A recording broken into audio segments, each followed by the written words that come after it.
Arsenal have just beaten Bolton 5 goals to 2-1, and now we enter the next round of the Carabao Cup. I remember then. I think we get knocked out quite early every time we're in the Carabao Cup, but I do hope we go far this time. But the game itself, yeah, let's talk about it. Before the game, of course, the number one thing everyone talks about before these games is the lineup. How we're also going to line up. People were saying, should we rotate a lot, or do you think we should go a bit strong? But I think we knew that Arsenal needed to rotate. And look, you're playing Bolton. I'm not trying to disrespect about the League One, so technically your second team should beat them, and that's exactly what we did. In terms of the players that came in today, we had to play a 16-year-old in goal, but I think there were some players that really stood out today. I think I don't even know his name. Skelly, I think his name is Skelly. The fullback that played for Arsenal today. I'm just trying to load up whilst I'm talking to you. He played really, really good.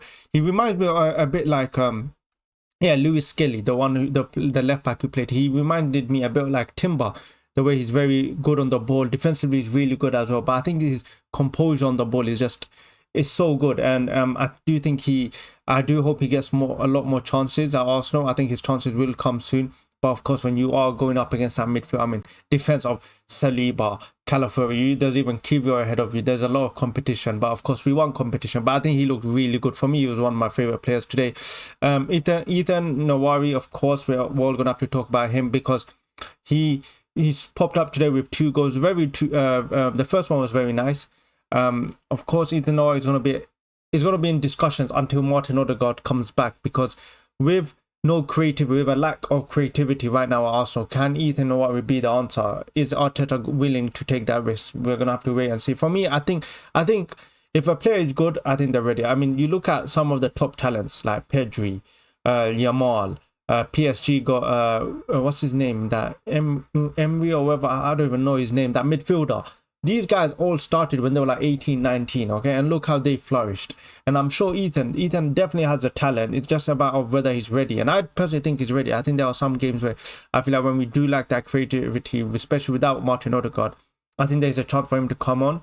I'm not saying for him to start every single game, but I do think there is a place for him in this team as a potential starter eventually. But I do think, if his opportunity...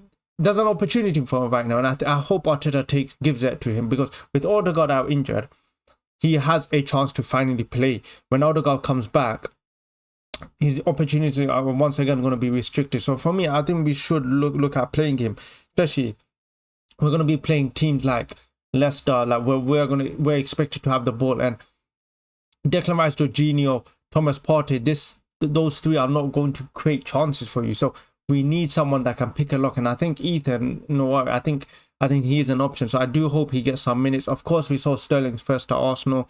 I think he played okay. Nothing too special. He got his first goal. Gabriel Jesus comes back into the side. I think Jesus, like I said, I think it was a bit quiet. I think there were some moments where I really felt like he could score.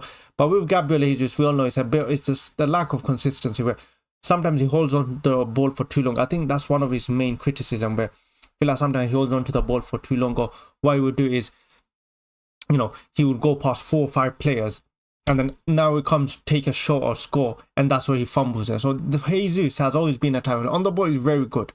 I think there are some moments where, he's quick turning, he's very agile on the ball, but it's just sometimes when it comes to that clutch moment where you just need something like to shoot or something, he just lets us down. But let's see how he does for the season. Saka obviously played today. I think it's because against Manchester City, he rested a full 45 minutes, and recently he has been getting subbed a lot, so it made sense.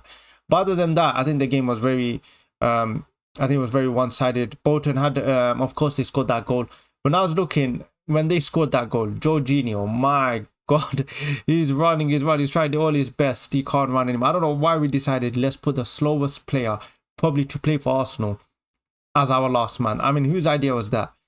But yeah, look, these type of games, it's mostly about the youth. It's mostly about the players like Ethan Nwaneri, the Skelly turning up, and that's exactly what they did.